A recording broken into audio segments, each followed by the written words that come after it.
The Winter's Tale. Story of the play by William Shakespeare, as told by Charles and Mary Lamb. Leonidas, king of Sicily, and his queen, the beautiful and virtuous Hermione, once lived in the greatest harmony together. So happy was Leonidas in the love of this excellent lady that he had no wish ungratified, except that he sometimes desired to see again and to present to his queen his old companion and schoolfellow Polixenus, king of Bohemia.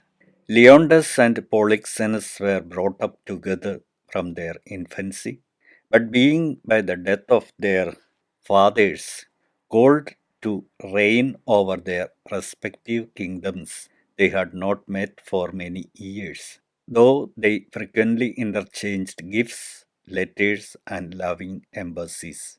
At length, after repeated invitations, Polixenus came from Bohemia to the Sicilian court to make his friend Leonidas a visit.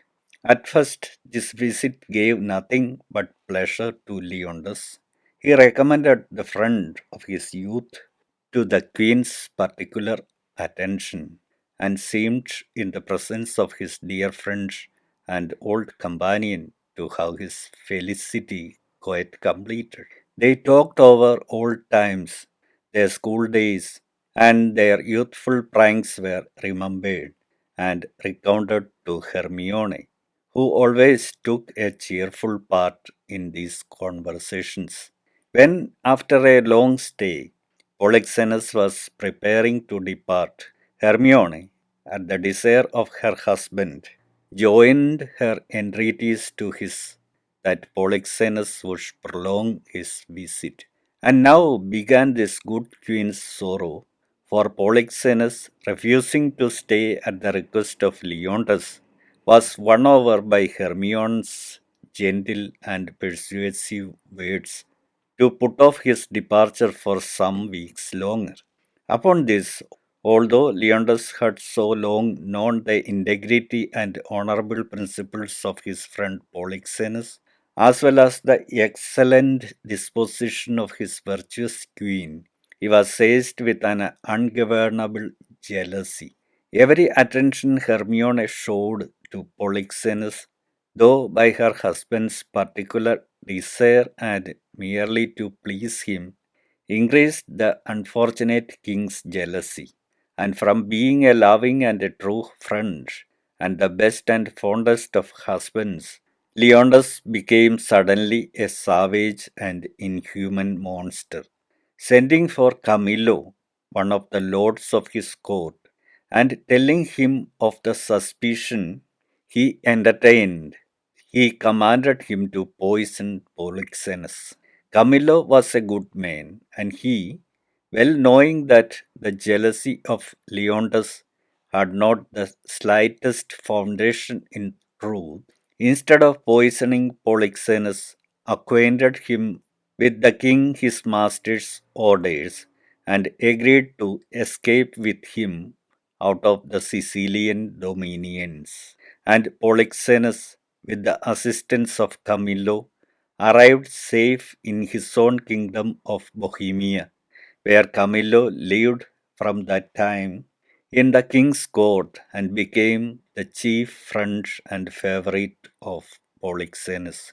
The flight of Polixenus enraged the jealous Leonidas still more. He went to the queen's apartment where the good lady was sitting with her little son Mamilius, who was just beginning to tell one of his best stories to amuse his mother, when the king entered and taking the child away, sent Hermione to prison. Mamilius, though but a very young child, loved his mother tenderly, and when he saw her so dishonored and found she was taken from him to be put into a prison, he took it deeply to heart, and drooped and pined away by slow degrees, losing his appetite and his sleep, till it was thought his grief would kill him. The king, when he had sent his queen to prison, commanded Cleomenes and Dion, two Sicilian lords, to go to Delphos there to inquire of the oracle at the temple of Apollo if his queen had been unfaithful to him. When Hermione had been a short time in prison, she was brought to bed of a daughter, and the poor lady received much comfort from the sight of her pretty baby. And she said to it, "My poor little prisoner, I am as innocent as you are." Hermione had a kind friend in the noble spirited Paulina, who was the wife of Antigonus, a Sicilian lord. And when the Lady Paulina heard her royal mistress was brought to bed, she went to the prison where Hermione was confined, and she said to Emilia, a lady who attended upon Hermione, "I pray you, Emilia, tell the good queen, if her majesty dare trust me with her little babe, I will carry it to the king, its father. We do not know how he may soften at the sight of this innocent child." "Most worthy madam," replied Emilia, "I will acquaint the queen with your noble offer. She was wishing today that she had any friend who would venture to present the child to the king. And tell her," said Paulina, "that I will speak boldly to Leondas in her defense." "May you be forever blessed," said Emilia, "for your kindness to our gracious queen." Emilia then went to Hermione, who joyfully gave up her baby to the care of Paulina, for she had feared that no one would dare venture to present the child to its father. Paulina took the newborn infant and, forcing herself into the king's presence, notwithstanding her husband, fearing the king's anger, endeavored to prevent her, she laid the babe at its father's feet, and Paulina made a noble speech to the king in defense of Hermione, and she reproached him severely for his inhumanity and implored him to have mercy on his innocent wife and child. But Paulina's spirited remonstrances only aggravated Leondas's displeasure, and he ordered her husband Antigonus to take her from his presence. When Paulina went away, she left the little baby at its father's feet, thinking when he was alone with it, he would look upon it and have pity on its helpless innocence. The good Paulina was mistaken, for no sooner was she gone than the merciless father ordered Antigonus, Paulina's husband, to take the child and carry it out to sea and leave it upon some desert shore to perish. Antigonus, unlike the good Camillo, too well obeyed the orders of Leondas, for he immediately carried the child on shipboard and put out to sea, intending to leave it on the first desert coast he could find. So firmly was the king persuaded of the guilt of Hermione that he would not wait for the return of Cleomenes and Dion, whom he had sent to consult the oracle of Apollo at Delphos. But before the queen was recovered from her lying in and from the grief for the loss of her precious baby, he had her brought to a public trial before all the lords and nobles of his court. And when all the great lords, the judges, and all the nobility of the land were assembled together to try Hermione, and that unhappy queen was standing as a prisoner before her subjects to receive their judgment, Cleomenes and Dion entered the assembly and presented to the king the answer of the oracle, sealed up and Leonidas commanded the seal to be broken, and the words of the oracle to be read aloud. And these were the words: Hermione is innocent, Polyxenus blameless, Camillo a true subject, Leonidas a jealous tyrant, and the king shall live without an heir, if that which is lost be not found. The king would give no credit to the words of the oracle. He said it was a falsehood invented by the queen's friends, and he desired the judge to proceed in the trial of the queen. But while Leonidas was speaking, a man entered and told him that the prince Mamilius, hearing his mother was to be tried for her life, struck with grief and shame, had suddenly died. Hermione, upon hearing of the death of this dear, affectionate child, who had lost his life in sorrowing for her misfortune, fainted, and Leonidas, pierced to the heart by the news, began to feel pity for his unhappy queen, and he ordered Paulina and the ladies who were her attendants to take her away and use means for her recovery. Paulina soon returned and told the king that Hermione was dead. When Leonidas heard that the queen was dead, he repented of his cruelty to her, and now that he thought his ill usage had broken Hermione's heart, he believed her innocent. And now he thought the words of the oracle were true, as he knew, if that which was lost was not found, which he concluded was his young daughter, he should be without an heir. The young prince Mamilius being dead, and he would give his kingdom now to recover his lost daughter. And Leonidas gave himself up to remorse and passed many years in mournful thoughts and repentant grief. The ship in which Antigonus carried the infant princess out to sea was driven by a storm upon the coast of Bohemia, the very kingdom of the good king Polixenus. Here Antigonus landed, and here he left the little baby. Antigonus never returned to Sicily to tell Leonidas where he had left his daughter. Antigonus never returned to Sicily to tell Leonidas where he had left his daughter, for as he was going back to the ship, a bear came out of the woods and tore him to pieces, a just punishment on him for obeying the wicked order Leonidas.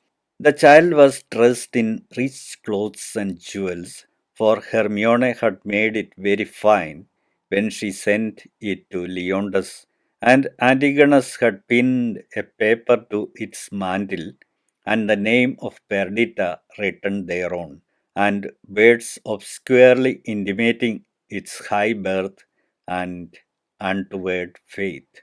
This poor deserted baby was found by a shepherd.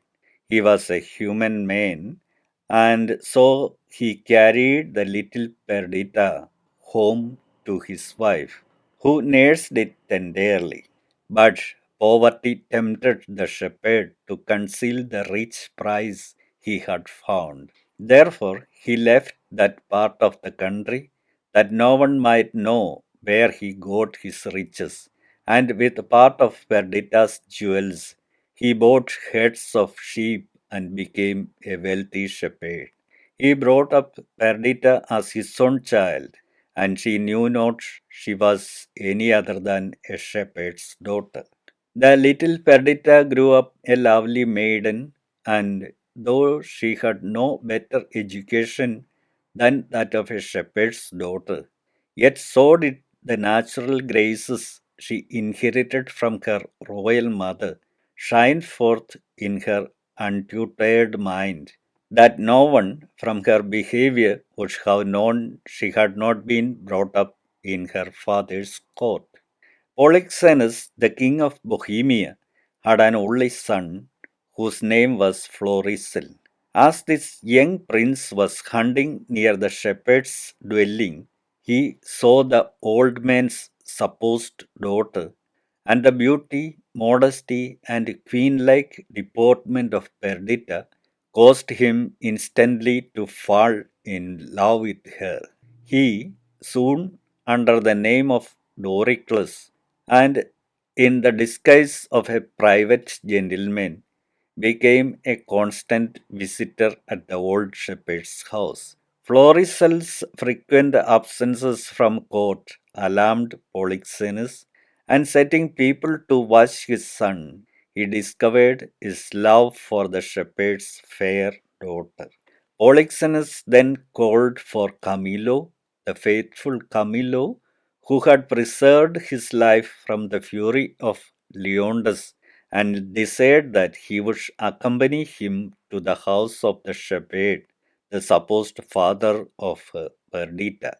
Polixenus and Camillo, both in disguise, arrived at the old shepherd's dwelling while they were celebrating the feast of sheep shearing. And though they were strangers, yet at sheep shearing, every guest being made welcome, they were invited to walk in and join in the general festivity. Nothing but mirth and jollity was going forward.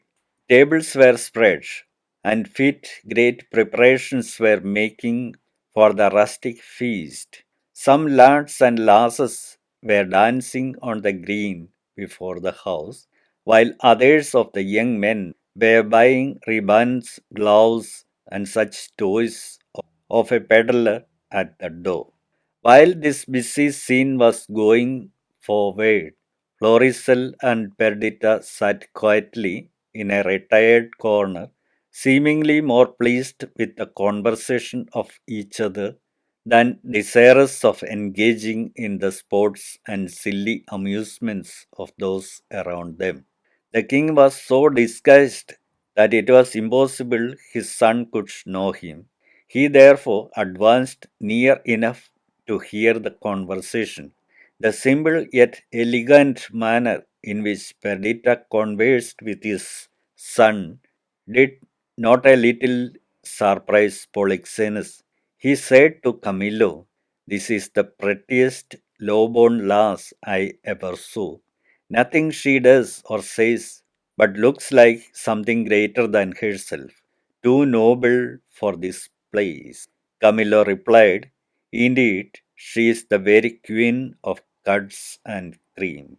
"Pray, my good friend," said the king to the old shepherd, "what fair swain is that talking with your daughter?" "They call him Doricles," replied the shepherd. "He says he loves my daughter, and to speak truth, there is not a kiss to choose which loves the other best. If young Doricles can get her, she shall bring him that he little dreams of, meaning the remainder of Perdita's jewels, which after he had bought herds of sheep, with part of them he had carefully hoarded up for her marriage portion." Polixenus then addressed his son. "How now, young man," said he, "your head seems full of something that takes off your mind from feasting. When I was young, I used to load my love with presents, but you have let the peddler go and have bought your lass no toy." The young prince, who little thought he was talking to the king his father, replied, "Old sir, she prizes not such trifles. The gifts which Perdita expects from me are locked up in my heart." Then turning to Perdita, he said to her, "Oh, hear me, Perdita, before this ancient gentleman, who it seems was once himself a lover, he shall hear what I profess." Florizel then called upon the old stranger to be a witness to a solemn promise of marriage which he made to Perdita, saying to Polixenus, "I pray you, mark our contract." "Mark your divorce, young sir," said the king, discovering himself. Polixenus then reproached his son for daring to contract himself to this low-born maiden, calling Perdita shepherd's brat, sheep hook, and other disrespectful names, and threatening if ever she suffered his son to see her again, he would put her and the old shepherd, her father, to a cruel death. The king then left them in great wrath and ordered Camillo to follow him with Prince Florizel. When the king had departed, Perdita, whose royal nature was roused by Polixenus' reproaches, said, "Though we are all undone, I was not much afraid.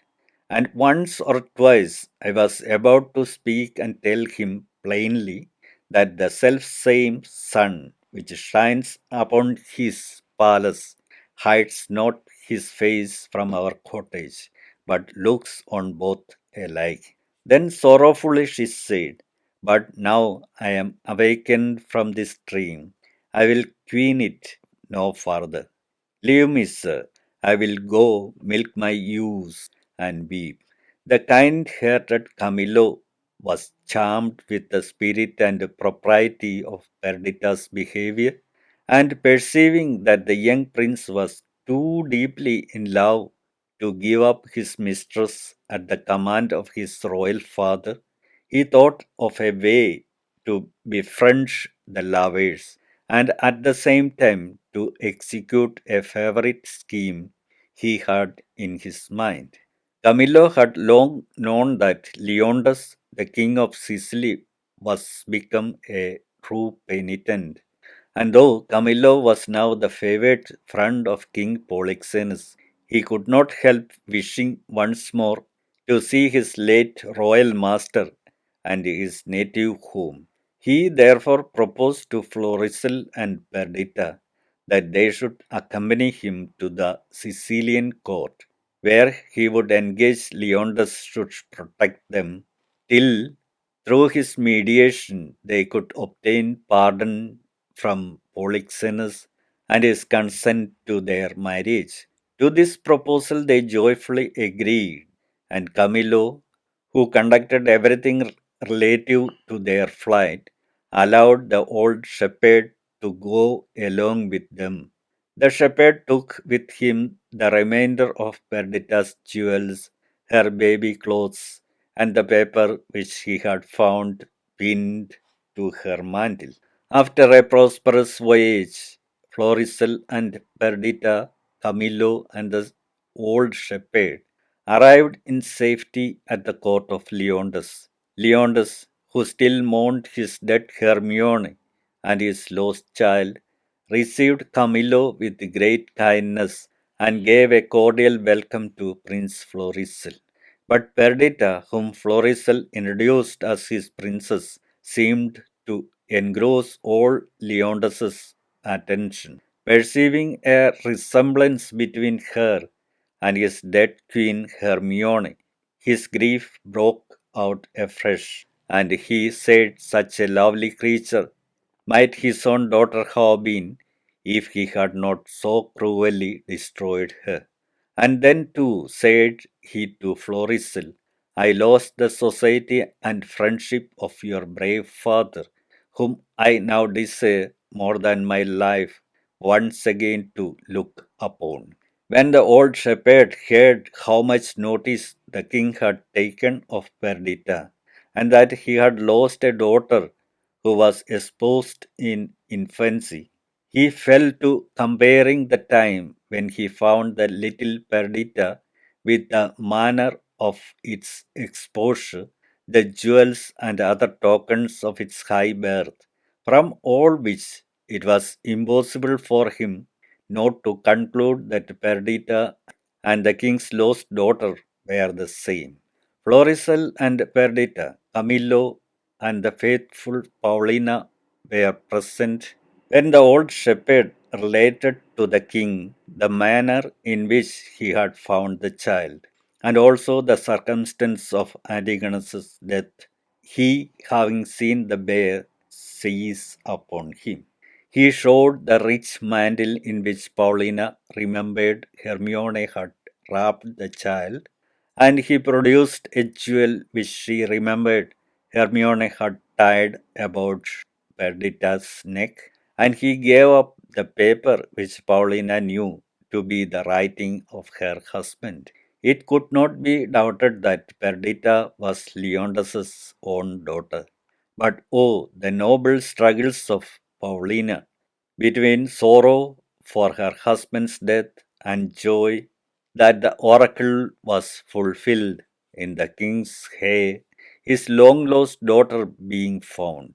When Leondas heard that Perdita was his daughter, the great sorrow that he felt that Hermione was not living to behold her child made him that he could say nothing for a long time but, "O thy mother, thy mother." Paulina interrupted this joyful yet distressful scene with saying to Leondas that she had a statue newly finished by that rare Italian master Giulio Romano, which was such a perfect resemblance of the queen that would his majesty be pleased to go to her house and look upon it, he would be almost ready to think it was Hermione herself. Thither then they all went, the king anxious to see the semblance of his Hermione, and Perdita longing to behold what the mother she never saw did look like.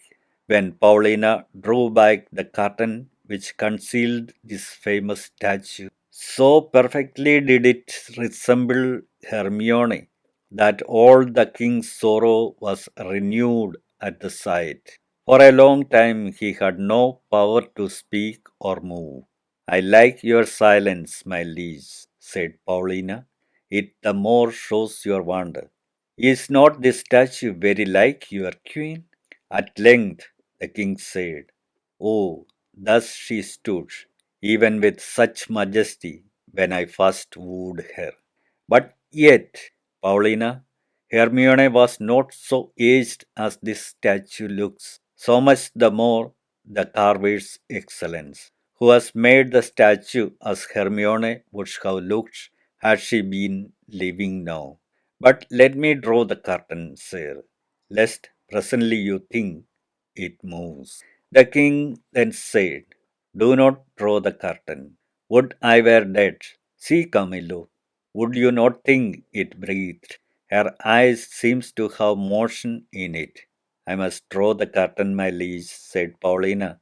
"You are so transported, you will persuade yourself the statue lives, O sweet Pauline," said Leondas.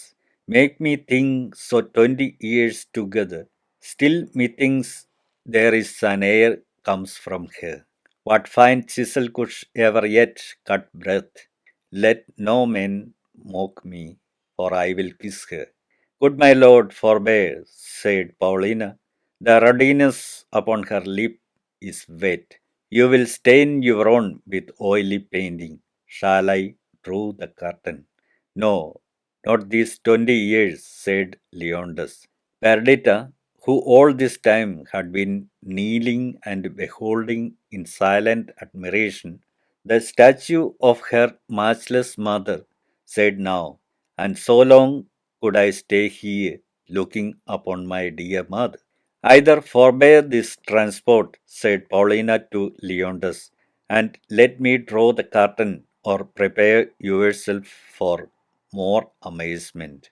I can make the statue move, indeed, yes, and descend from the pedestal and take you by the hand. But then you will think, which I protest I am not, that I am assisted by some wicked powers. What you can make her do," said the astonished king, "I am content to look upon. What you can make her speak, I am content to hear. For it is as easy to make her speak as move." Paulina then ordered some slow and solemn music, which she had prepared for the purpose, to strike up, and to the amazement of all the beholders, the statue came down from off the pedestal and threw its arms around Leondas's neck. The statue then began to speak, praying for blessings on her husband and on her child, the newly found Perdita. No wonder that the statue hung upon Leondas's neck and blessed her husband and her child. No wonder, for the statue was indeed Hermione herself, the real, the living queen. Paulina had falsely reported to the king the death of Hermione, thinking that the only means to preserve her royal mistress's life, and with the good Paulina, Hermione had lived ever since, never choosing Leondas should know she was living till she heard Perdita was found. For though she had long forgiven the injuries which Leondas had done to herself, she could not pardon his cruelty to his infant daughter. His dead queen, thus restored to life, his lost daughter found, the long sorrowing Leondas could scarcely support the excess of his own happiness. Nothing but congratulations and affectionate speeches were heard on all sides. Now the delighted parents thanked Prince Florizel for loving their lowly seeming daughter. Now they blessed the good old shepherd for preserving their child. Greatly did Camillo and Paulina rejoice that they had lived to see so good an end of all their faithful services.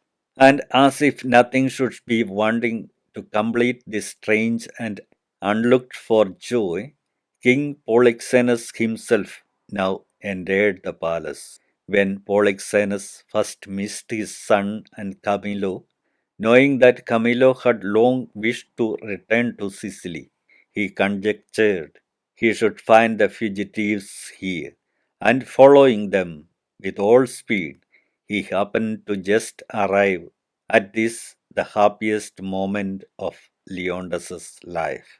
Polixenes took a part in the general joy. He forgave his friend Leondas the unjust jealousy he had conceived against him, and they once more loved each other with all the warmth of their first boyish friendship. And there was no fear that Polixenes would now oppose his son's marriage with Perdita. She was no sheephook now, but the heiress of the crown of Sicily. Thus have we seen the patient virtues of the long suffering Hermione rewarded. That excellent lady lived many years with her Leondas and her Perdita, the happiest of mothers and of queens.